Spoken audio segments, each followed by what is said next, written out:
morning, Degum! And what another bright and beautiful morning it is to celebrate under our great leaders. Unless you're in the labor camps, that is. Oh, I'm just kidding. They don't have the luxury of radios there, unlike all of us who are so grateful for another day serving the regime. Today's top story, Marshal Commander Ross says there was no fighting in the No Quan Desert and it was simply a military training operation. In his statement, he also said that if you find someone spreading disinformation about the event, report them to your local constable's office. Just remember, folks, if you hear your neighbor speaking out against the government, they're not your neighbor. They're your enemy. In other news, an uncontacted tribe of Impids was recently found on the outskirts of the No Quan Desert. When a platoon of soldiers came to greet the Impids, they began throwing rocks at them. This led to the soldiers having to gun down every man, woman, and child within their village. But luckily, the land that was confiscated from the Impids is now going to be used for a factory, bringing many new jobs to the area. But folks, this has been your morning update. We'll be back at 5 o'clock this evening with more stories. This has been Leonardo Knight with your Regime Radio. Remember, folks, all hail the marshals, all hail the regime.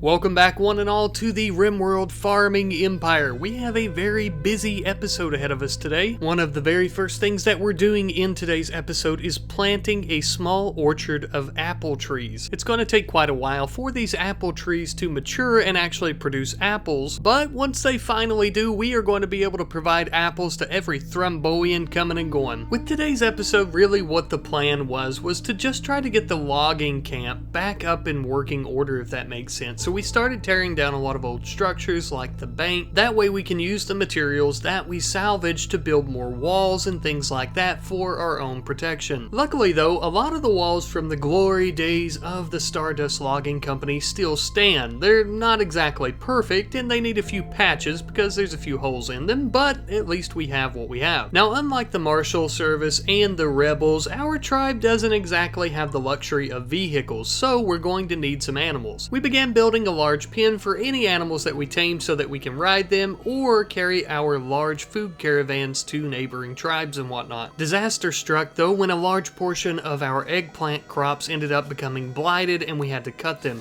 Unfortunately, before we could get there to cut those down though, many others were infected by the blight. But we have some very ambitious plans and it's going to take a little bit more than a blight to stop us. Sherd ended up finding some wild horses nearby the logging camp. They weren't exactly perfect for food caravans and delivering food to neighboring tribes, but they would be perfect for us to ride around on, especially during battles. Later on that night, Hack and Sherd were tearing apart the flooring of what appeared to be an old production room. She explained to Hack that chieftains from the coalition of Thrumboain tribes should be arriving any day now. They'll be stopping by to discuss the Sherdish tribe's possible acceptance into the coalition. But of course their acceptance into the coalition is going to depend on many factors, such as the fact that we don't have many Thrumboaians in our Thrumboain tribe, and also that we're living in an old logging empire that is basically falling apart at the seams, which is another reason she is focusing so heavily on building defenses up around the logging empire so it looks more acceptable for a tribe. Unfortunately though, the coalition were not the only Thrumboaians deciding to pay us a visit. It would appear the Confederacy of Banah has sent a raiding party to attack us. The Confederacy of Banah is a sworn enemy of the coalition of Thrumboain tribes. They completely despise each other, and now that we're attempting to join the coalition, it would appear that they also despise us. Luckily though, the Confederacy of Banah is not nearly well equipped as most Thrumboain tribes. Nonetheless though, they are still extremely dangerous and should not be underestimated. We hid behind our defenses and began firing at them. Hack even attempted to spew flames towards them, but unfortunately he did not get a direct hit on anyone. We were then flanked from behind from the remaining tribe members. We managed to take down one of the tribe's people and the others began to flee. As they they were fleeing, we decided to gang up on their armored wolf and kill it. Now, we're not normally ones to kill animals for no reason, but this wolf posed a much worse threat than any Thrumboaians who were running away. Speaking of which, we took one of them prisoner and decided that we would try to recruit her. Not only would she be a wonderful addition to the tribe, but her presence would also help us with our acceptance into the coalition. Just after we had finally fended off the raiding party from the Confederacy of Banah, we began work on our southernmost wall once again. Having an expansive wall in the southern part of our farming empire is going to be extremely crucial for our safety. Not only, of course, will it protect us from any raids from the southern part of the colony, but just as well, this will force any raiders down that way to come out to the western side of the colony where we have our defenses. I get that it's kind of complicated to understand, so I decided to make a professional artist rendition to help you kind of visualize. Here you go. Sometime later, we decided to refurbish the old production room from the logging empire to get it back into working order for some stone production. Now I hear you say, Rat Knight, what the hell does stone have to do with farming?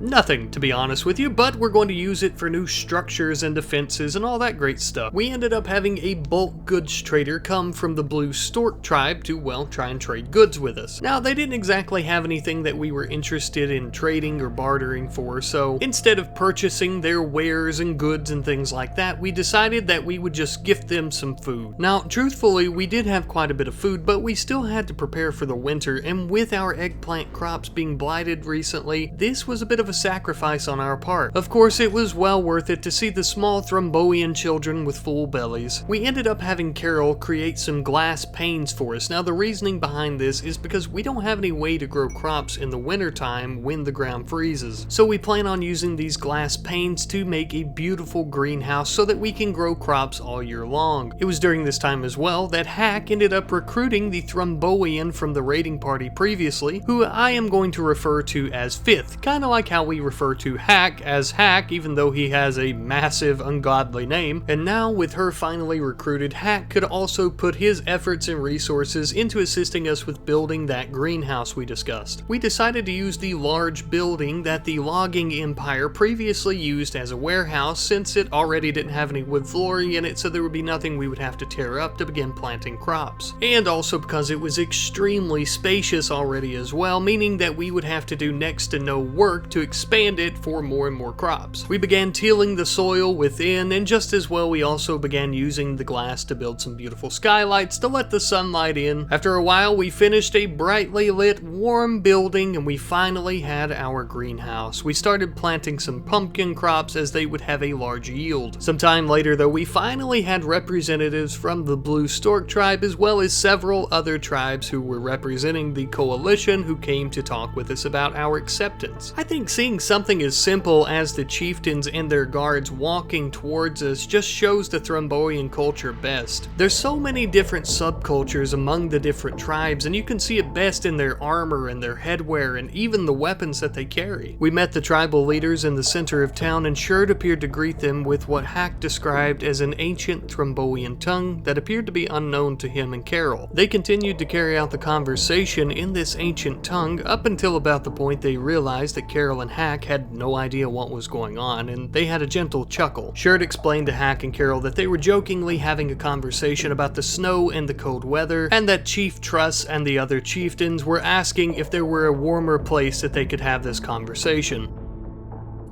All of the chieftains, including Sherd, headed into our dining hall where they would have a seat and continue their discussion in front of the warm glow of our fireplaces and our torches. There was a loud rumbling noise outside, and when Hack and the others got up to check, Chief Truss explained that this was simply another guest who would be attending the conference today. The helicopter landed, and out walked none other than Tree, Happy Oak, and Lurkot.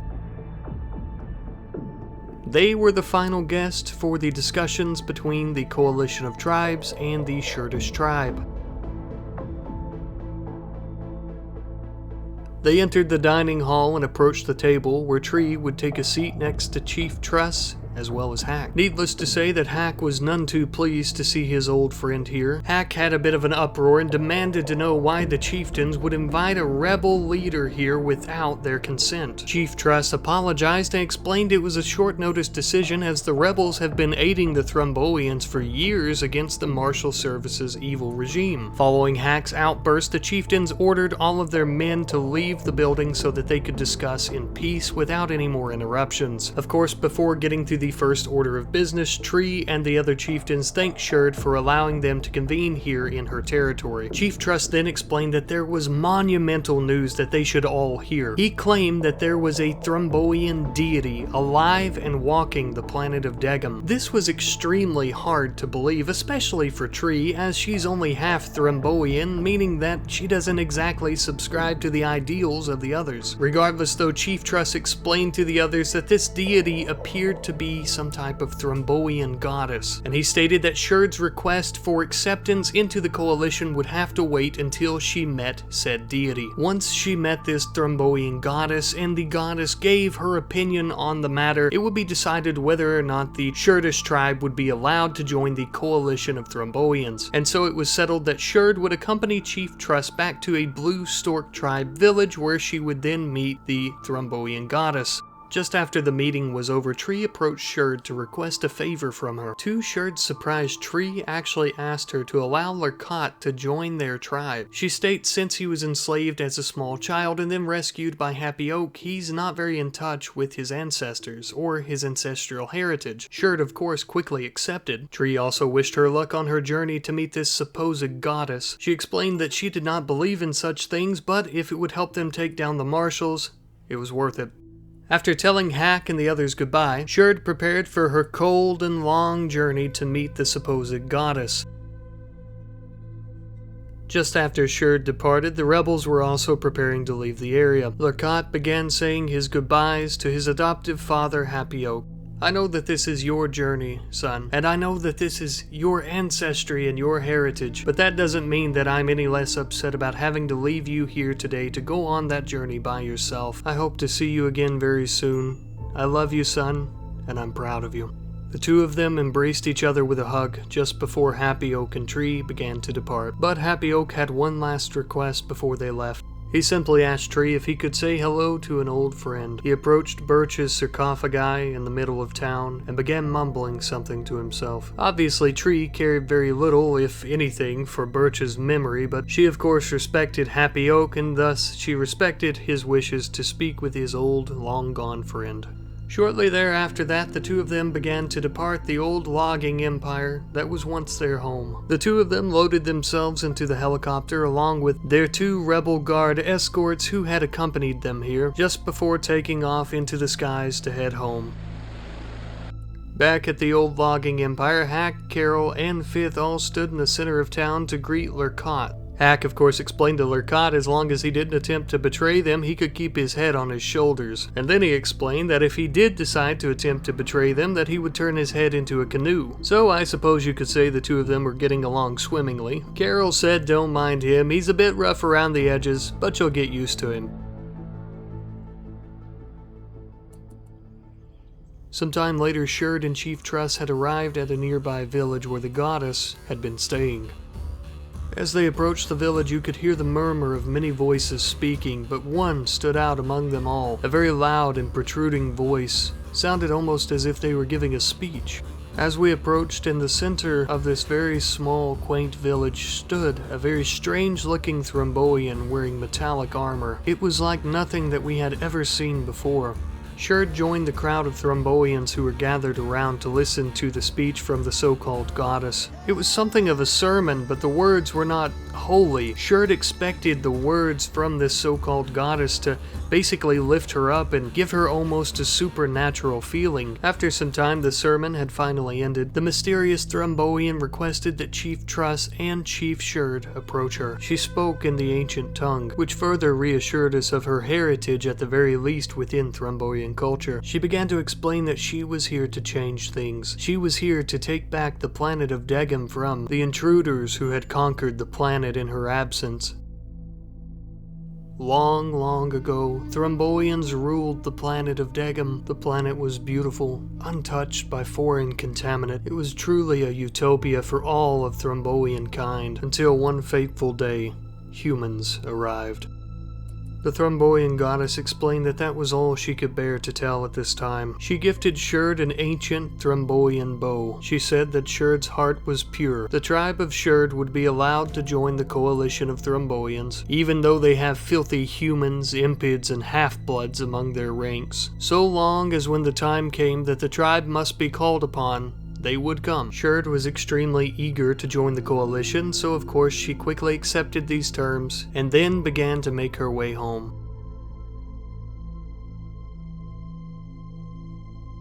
Days later, Sherd had finally returned home, and she was extremely eager to let Carol and the others know what she had experienced. But of course, if we're going to become the massive farming empire tribe that we want to be, and that the coalition needs us to be, we're going to have to get down to business. Which brings me to a wonderful comment left by our good friend known as JT. JT here says that they think a Muffalo Ranch would be really cool. And you know what, JT? I 100% agree with you. Not only that, but it would be also super useful for meat. So we began taming some Muffalo for this exact reason. We also ended up having a caravan of desperate Thrumboaians who were very hungry, so naturally, of course, we gifted them what little bit of meat we could spare. Those same Thrumboaians actually provided us with information about an ancient Thrumboain structure nearby if we were interested in investigating it. Sherd decided to go and investigate the ruins with Hack and Lurkot, as this could be the perfect opportunity to gain more favor with the coalition by finding some ancient ancestral artifacts or something. The three of them were armed and on horseback, and they began trotting towards the ancient Thrumboain structure. The three of them began to wonder what exactly would they find within this structure. Lurkot recounted the time within the mining empire when they opened up one of these structures and it was full of insectoid beasts. Naturally, the group was a bit worried after discussing this encounter. Just after arriving, Chief Sherd ended up roping all of the horses together so that they wouldn't run off. Then she, Lurkot, and Hack met in front of the door of the ancient structure to discuss their plan. It was agreed upon by the three members that Lurkot would stay by the entrance and defend it from any enemies. He would also alert them if anyone were to show up. After this was agreed upon, Hack and Sherd entered the ancient Thrumboain structure. Upon entering the structure, we saw what appeared to be some type of throne room littered with dried blood and corpses of Thrumboaians as well as insectoids. Luckily, we did not see any type of hive or anything for the insectoids, so we decided that we would continue our search. Within one room, we saw what appeared to be some type of small arena. It too was also littered with corpses. Two of the Thrumboain corpses within the room also had ancient Thrumboain hammers. The hammers appeared to still be in good condition, so we decided to take both of them. Within another large room of the structure, we saw a couple massive works of art. They appeared to almost be something of a shrine, but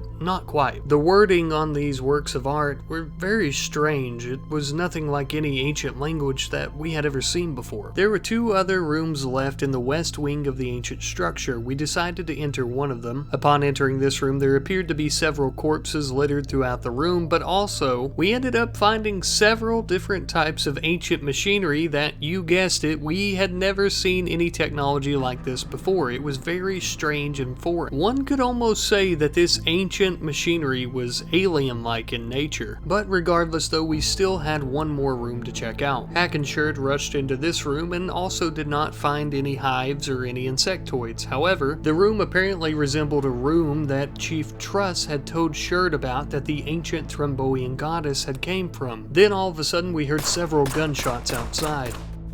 Just outside, it would appear that Lurkot was engaged in a shootout with two martial soldiers who had arrived. It was quite easy for them to get the jump on Lurkot as their uniforms are all black and it is becoming dark out. Hack and Sherd rushed outside to Lurkot. They all three jumped onto their horses and began riding off just after Lurkot had killed the two soldiers. It would appear that the marshal service had a similar idea to us. They had sent out a squadron of soldiers to clear out the entire structure and find anything within. But luckily we made it out with our lives.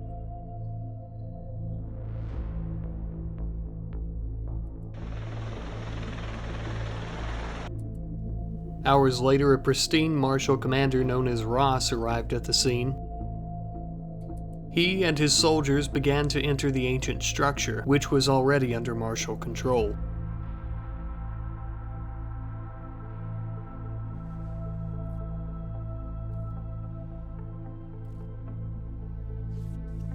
It appears that they already had a scientist assigned to looking into these ancient Thrumboain machines, possibly to even attempt to reverse engineer them or see what they could make of them. Commander Ross said, "Do you think the experiment will work?" The scientist replied yes, but she stated that it would most likely use up all of the technology that they found within this structure. Commander Ross then stated that he would head back home to make preparations for the test subject. He ordered the scientist and the remaining soldiers to begin prepping every single piece of ancient machinery they could to bring it outside and then have it ready for an evac chopper that would be arriving very shortly. He said there's no way that we'll be doing this critical experiment in this damn dirty place. We'll need to move all the machinery back to a high security facility. Once we're able to deconstruct it, we'll take it to a sterile place where we can actually perform the experiment. Sometime later, our heroes finally returned home. They were extremely exhausted from their journey, but they were also very eager to share their story with the others. Sherd and Hack were also extremely excited to look at their new ancient Thrumboain hammers that they had found within the structure. Sherd told Hack that the hammer suited him, even though it was a bit strange to see an impid cowboy using an ancient warhammer. He of course was flattered by the comment, but he said he didn't take it for himself. Hack walked into the dining hall where Lercat was eating a meal, tossed the hammer down at his feet and said, "You earned this today, kid. You deserve it a lot more than I do." But my friends, this is going to conclude our episode 2 of Rimworld Farming Empire. Thank you all ever so much for watching today's episode. I love you and I appreciate you more than you know. I do, however, want to give a quick shout out to our Discord member Leldy, who made the wonderful mod called the Flags of Degum, which are the flags for the Rimworld Marshal Service and the rebels throughout our series. As always though guys, thank you ever so much for watching. I love you guys and I hope to see you in the next one. Goodbye.